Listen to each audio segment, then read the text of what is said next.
فرعون کی میخو والا فرعون، سمود، قوم لوط، اصحاب الایکہ جنگل والے، شعیب علیہ السلام کی قوم، یہی گروہ تھے۔ دیکھ لیا تم نے ہم نے ان کے ساتھ کیا کیا، اب تمہارے ساتھ بھی یہی کریں گے۔ اور ہم دیکھ چکے ہیں پہلے کہ کس طرح یہ پیش گوئی پوری ہوئی۔ پھر اب یہ بتایا جا رہا ہے کہ یہ ایک طرف یہ عرب کے قریش سردار ہیں جو نعمتیں پا کر گھمنڈی ہو گئے، دوسری طرف ہمارے صالحین تھے کہ وہ نعمتیں پا کر کس طرح شکر گزار رہتے تھے، تو ہم نے انہیں بدلہ دیا، اور ان سے اگر کوئی غلطی ہوتی تھی تو کیسے رجوع کرتے تھے اللہ کی طرف۔ تو پہلے داؤد علیہ السلام کا ذکر ہے کہ ان کی سلطنت بڑی مضبوط تھی، انہیں حکمت دی گئی اور انہیں بات صحیح کہنے کی صلاحیت دی گئی۔ ان کے ایک مقدمے کا ذکر ہے، اس مقدمے کی تفصیل میں نہیں جا رہا، لیکن اس سے جب انہوں نے اس میں فیصلہ دیا تو انہیں اندازہ یہ ہوا کہ جو بات میں اس کو سمجھا رہا ہوں کہ تم نے ایک ظلم کا ارتکاب کیا، کسی کی ملکیت کی چیز اپنے لیے مانگ کے، تو میں بھی شاید اس وقت کچھ ایسا ہی کر رہا ہوں۔ قرآن نے نہیں بیان کیا، ہمیں بھی کھوج نہیں کرنی چاہیے کہ کیا ان سے ہوا تھا، لیکن انہیں احساس ہو گیا کہ کسی اور کی ملکیت کی چیز ہے جس کا اس وقت میں نے مطالبہ کیا۔ تو اس مقدمے سے انہیں جیسے ہی احساس ہوا فوراً انہوں نے اللہ سے معافی مانگی، سجدے میں گر گئے، اللہ سے توبہ کی، تو اللہ نے انہیں معاف کر دیا۔ تو اتنے بڑے بادشاہ تھے جن کی عظمت کا کوئی اندازہ ہی نہیں ہے، اور اس زمانے میں بادشاہوں کا عام دستور تھا، کسی کی پراپرٹی لے لی، کسی کا کچھ بھی لے لیا، لیکن انہوں نے ابھی کچھ بھی نہیں کیا تھا، شاید کوئی خیال دل میں پیدا ہوا تھا، فوراً توجہ ہوئی اور رجوع کر لیا۔ یہی حضرت سلمان کا معاملہ تھا، ان سے بھی کچھ ایک دو ایسے معاملات ہو گئے جو غلطیاں بھی شاید نہیں تھی، نماز اثر ایک موقع پہ نکل گئی، اور ایک دو معاملات قرآن نے بیان کیے، لیکن جس طرح انہوں نے توبہ کی ہے اس کے نتیجے میں اللہ تعالیٰ کہتے ہیں کہ ہم نے پھر انہوں نے دعا مانگی اور ہم نے دی کہ وہ بادشاہی جو ان کے بعد یہ قرآن کے الفاظ بھی ہیں اور حقیقت بھی ہے کہ کسی اور کو نصیب نہیں ہو سکی، ہوائیں ان کے تصرف میں، شیاطین جن ان کے تصرف میں، بے پناہ انعامات اللہ تعالیٰ کے۔ حضرت ایوب کا بھی یہی معاملہ تھا، بہت بڑے سردار تھے، بڑے شکر گزار، تو شیطان نے لوگوں کو وسوسہ انگیزی کی کہ یہ کیا بات ہے، نعمتوں میں تو سب شکر کرتے ہیں، اس پہ تکلیف آئے تب پتہ چلے۔ تو اللہ تعالیٰ نے پھر انہیں ایک نمونہ بنایا انسانیت کے لیے۔ پہلے ان کی مال و جائیداد پہ ضرب پڑی، سب ختم ہو گئے، تو ان کا جملہ نقل ہوا بائبل میں، کمال کا جملہ ہے، رب نے دیا، رب نے لیا، رب کا نام مبارک ہو۔ پھر اس کے بعد اولاد کا نمبر آیا، ایک ایک کر کے شاید درجن بیٹے تھے، سبھی گئے۔ پھر وہی جملہ ہر تکلیف پہ، رب نے دیا، رب نے لیا، رب کا نام مبارک ہو۔ اس کے بعد اپنی جان پہ مصیبت آ گئی، بدترین امراض میں مبتلا ہو گئے، اس پہ بھی وہی صبر، وہی اللہ کی طرف رجوع۔ تو جب 12-13 برس گزر گئے اور دنیا نے دیکھ لیا کہ بندہ مومن میں کوئی تبدیلی نہیں آئی، تو پھر اللہ تعالیٰ نے فرشتوں کو بھیجا، ان سے کہا کہ آپ جہاں ہیں وہیں پہ اپنے پیر ماریں، چشمہ پھوٹے گا، پانی پئیں، اس سے نہائیں، سارا مرض ختم۔ ان کو اللہ تعالیٰ کہتے ہیں آل و اولاد بھی دوبارہ دیے، اس سے بھی زیادہ دے دیے، مال و دولت بھی لوٹا دیا۔ یہ اللہ کی رحمت ہے اور عقل مندوں کے لیے اس میں بڑی نصیحت ہے۔ اور پھر اس موقع پہ ایک ان سے محسوس ہی ہوتا ہے کہ کسی موقع پہ کوئی ایسا جملہ زبان سے نکل گیا ہوگا جس میں شاید کوئی شکوہ شکایت ہو، تو انہوں نے قسم کھا لی تھی کہ میں اپنے آپ کو 100 کوڑوں کی سزا دوں گا ٹھیک ہونے کے بعد۔ تو اللہ تعالیٰ نے کہا کہ تم جھوٹے مت ہو اپنی قسم میں، ایک جھاڑو لو جس میں 100 تنکے ہوں، وہی مار لو اپنے آپ کو، لیکن یہ مت کرو۔ تو یہ اللہ تعالیٰ نے ان کے متعلق کہا ہے کہ ہم نے اسے صابر پایا، کیا ہی اچھا بندہ تھا اور کیا رجوع کرنے والا تھا۔ یہ ہے نصیحت۔ اور ڈرنے والوں کے لیے بہترین ٹھکانہ وہ جنت، وہ باغ ہمیشہ کے رہنے والے جن کے دروازے کھلے ہوئے ہوں گے، جنتیوں کے پہنچنے سے پہلے دروازے کھل جائیں گے، وہاں پہ وہ ٹیک لگائے بیٹھے ہوں گے، ہر طرح کا پھل مشروب کھا پی رہے ہوں گے، نیچے نگاہوں والی ہم عمر بیویاں ان کے پاس ہوں گی۔ یہ جنت کا وعدہ ہے جو ان سے کیا گیا ہے بدلے کے دن کے لیے۔ اور یہ اللہ کا وہ رزق ہے جو اللہ تعالیٰ یقین دلا رہے ہیں کبھی ختم نہیں ہوگا۔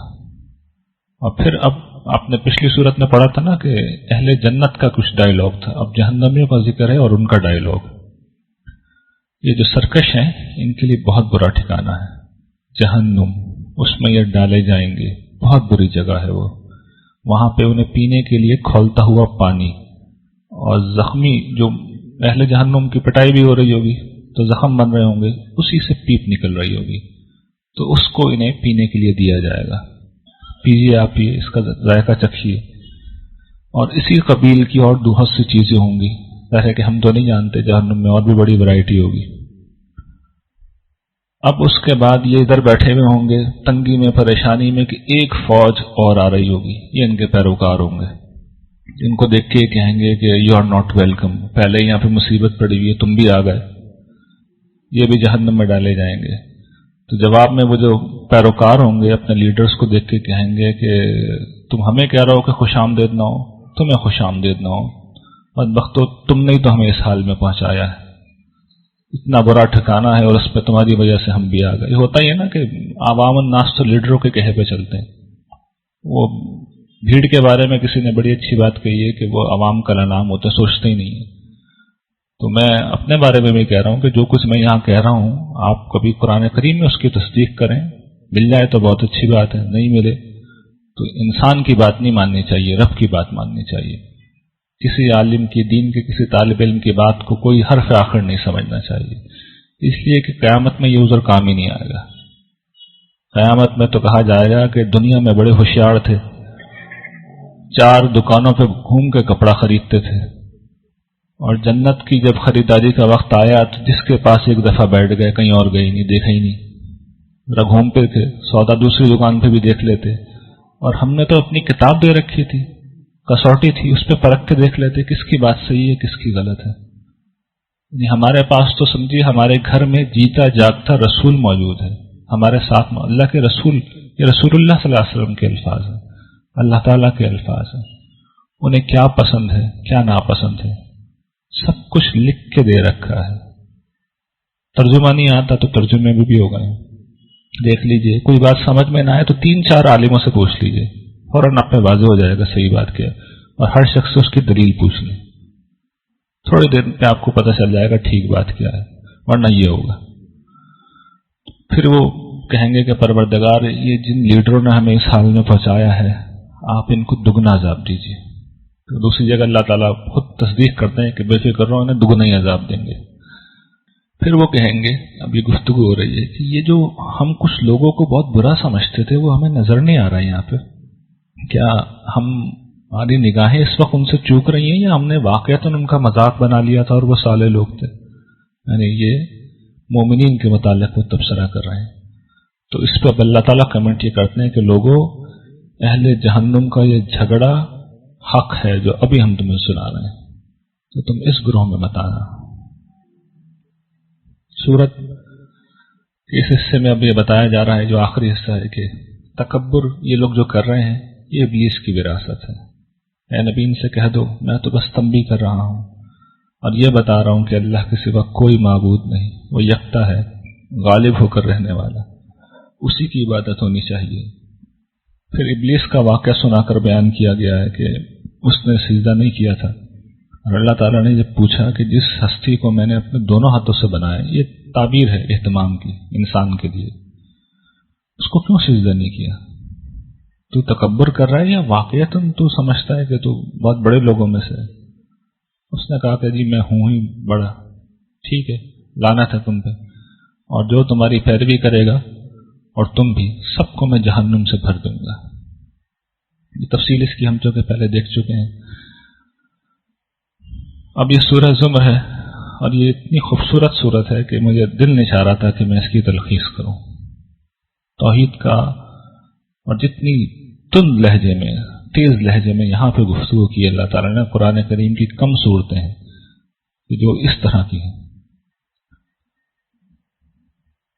کہتے ہیں کہ قرآن کا نزول اللہ کی طرف سے ہی ہوا ہے، ہم نے نازل کی ہے کتاب حق کے ساتھ، تو اللہ ہی کی عبادت کرو، اپنی اطاعت کو اسی کے لیے خالص کرتے رہو، دین، اطاعت، اسلام سب اسی کے لیے ہونا چاہیے، خالص، شائبہ بھی نہیں آنا چاہیے کسی اور کا، صرف اللہ کے لیے۔ اور جنہوں نے اللہ کو چھوڑ کے کچھ دوسروں کو کارساز بنا رکھا ہے تو وہ اپنا عذر کیا دیتے ہیں؟ وہ کہتے ہیں جی ہم تو اصل میں تو اللہ کی عبادت کرتے ہیں، لیکن ہمیں ان کی عبادت ہم اس لیے کرتے ہیں کہ ہمیں اللہ سے یہی لوگ تو قریب کرنے والے ہیں۔ یہ ایک جھوٹا عذر تھا۔ ہمارا تو بڑا اللہ کا ہم پہ کرم ہے کہ خالق و مخلوق کے درمیان کسی اور کی ضرورت ہی نہیں، آپ سجدہ کیجیے، آپ پکاریے، اسی وقت آپ کو جواب ملے گا۔ یہی پورے قرآن میں بار بار سمجھایا گیا ہے۔ تو اللہ تعالیٰ کہتے ہیں ہم آنے دو، فیصلہ کریں گے ان کے درمیان۔ پھر توحید کے وہ دلائل ہیں کہ آسمان و زمین کو اس نے پیدا کیا حق کے ساتھ، اور اس کی قدرت کا بیان ہے کہ وہ رات کو دن پہ اڑاتا ہے اور دن کو رات پہ اڑاتا ہے۔ یہ چیز دنیا میں تو شاید اب ہمیں سمجھ میں اس طرح نہ آتی ہو۔ اب لوگ جو خلا میں گئے ہیں، اسپیس میں جو بیٹھے ہیں، وہ بتاتے ہیں کہ واقعتاً یہی لگ رہا ہوتا ہے۔ اسپیس سے اگر آپ زمین کو دیکھ رہے ہوں تو ایسا لگتا ہے چادر ہے جو اڑائی جا رہی ہے رات کی دن پہ، اور اگر دوسرے سائڈ سے دیکھیں گے تو دن کی چادر رات پہ اڑائی جا رہی ہے۔ تو اللہ تعالیٰ تو چونکہ دنیا میں بھی ہیں، اوپر بھی ہیں، سب جگہ دیکھ رہے ہیں، تو انہوں نے محسوس ہی ہوتا ہے کہ وہاں سے یہ منظر کشی کی ہے۔ اور پھر اس کی قدرتوں کی اور تفصیل ہے، اس سے ہم صرف نظر کر رہے ہیں۔ جو ظلم اس وقت کفار کر رہے تھے مسلمانوں پہ، تو مسلمانوں کو بڑی تسلی دی ہے کہ میرے بندو جو ایمان لائے ہو، اللہ کا تقوی اختیار کرو، اور تم اگر بھلائی اختیار کرو گے تو تمہارے لیے اس دنیا میں یقین کرو بھلائی ہے، آ رہی ہے۔ اور سر دست یہ ہے کہ اللہ کی زمین وسیع ہے، تم چلے جاؤ چھوڑ کے، ہجرت کر لو، تم صبر کرو، صبر کرنے والوں کو اللہ تعالیٰ بے حساب بدلہ دیں گے۔ یہ اعلیٰ ترین انسانی وصف ہے، صبر کرنا، جس سے آج ہم لوگ واقف نہیں ہیں۔ پھر وہ کہتے ہیں کہ بدترین نقصان اٹھانے والے وہ ہیں جنہوں نے اپنے آپ کو، گھر والوں کو قیامت کے دن کے نقصان میں مبتلا کیا ہے۔ یہی سب سے کھلا ہوا نقصان ہے۔ ان کے اوپر بھی آگ کی چھتری ہوگی اور نیچے بھی آگ کی چھتری۔ دوسری جگہ بیان کیا گیا ان کا اوڑھنا بھی آگ ہے، ان کا بچھونا بھی آگ ہے، ہر جگہ آگ۔ تو اللہ تعالیٰ کہتے ہیں یہ وہ چیز ہے جس سے اللہ اپنے بندوں کو ڈرا رہا ہے۔ میرے بندوں مجھ سے ڈرو۔ یہ اللہ تعالیٰ مخاطب ہو کے کہہ رہے ہیں مجھ سے اور آپ سے، میرے بندوں مجھ سے ڈرو، میرے عدل کی زد میں مت آنا، کبھی آ گئے تو یہ ہوگا۔ لیکن جو ڈرنے والے ہیں ان کے لیے اللہ تعالیٰ کہتے ہیں کہ غرف من فوقہا غرف۔ یہ پہلے کہیں میں نے واضح کیا ہے کہ اسکائی اسکریپرز کا نقشہ ہے۔ ایسی عمارتیں ہوں گے جس میں منزل در منزل، بالا خانہ عام طور پہ اس کا ترجمہ ہوتا ہے، وہ ٹھیک نہیں ہے، بہت اونچی اونچی عمارتیں، جیسے اب ہم نے تو خیر دیکھی نہیں ہے، بن گئی ہیں، جنت میں یہ ہوں گی، اور اس کے نیچے نہریں بہتی ہوں گی۔ اور یہ اللہ کا وعدہ ہے، وہ اپنے وعدے کے خلاف نہیں کرتا۔ اب دیکھیے کتنی محبت سے اور دلسوزی سے سمجھایا جا رہا ہے۔ اس میں بھی سمجھایا جا رہا ہے کہ بچو، اور یہاں پہ بھی سمجھایا جا رہا ہے کہ دیکھو یہ میرا وعدہ ہے اور میں کبھی وعدے کے خلاف نہیں کرتا۔ اللہ نے بہترین کتاب اتاری ہے، بہترین بات ہے، بہترین کتاب ہے جس کی آیات ملتی جلتی ہیں، یعنی وہی مضامین ریپیٹ ہوتے ہیں، لیکن یہ میں اپنی طرف سے بات کر رہا ہوں کہ ہر جگہ قرآن چاہے بات ریپیٹ کر رہا ہو، وہ کسی نہ کسی پہلو سے یونیک ہوتا ہے۔ تو جو لوگ تدبر سے پڑھتے ہیں ان پہ یہ چیز واضح ہوتی ہے، لیکن مضامین کوئی زیادہ نہیں ہے قرآن کے، وہی دو چار ہیں، توحید، آخرت، اخلاق، ایمان۔ تو وہ باتیں ریپیٹ ہوتی ہیں، یہ اس کی آیات ہیں اور اس کی صورتیں جوڑا جوڑا ہیں۔ اور جب اہل ایمان اور اللہ سے ڈرنے والے ان کو سنتے ہیں تو ان کے رونگٹے کھڑے ہو جاتے ہیں، پھر ان کا جسم اور ان کے دل نرم ہو کے اللہ کی طرف متوجہ ہو جاتے ہیں، اللہ کی یاد کی طرف متوجہ ہو جاتے ہیں۔ یہ اللہ کی ہدایت ہے، وہ جسے چاہے یہ ہدایت عطا فرمائے۔ پھر یہ آج کی آخری بات، اللہ تعالیٰ کہتے ہیں کہ ایک مثال بیان کی جا رہی ہے کہ دیکھو ایک شخص ہے، غلام ہے، اس کا ایک ہی آقا ہے، دوسرا غلام ہے، اس کے بہت سے آقا ہیں، جھگڑالو ہیں، مختلف اغراض ہیں، ایک شخص ایک کا حکم دے رہا ہے، دوسرا دوسری بات کا حکم دے رہا ہے، ایک ایک طرف بلا رہا ہے، دوسرا دوسری طرف۔ خود بتاؤ بہتر کون ہے؟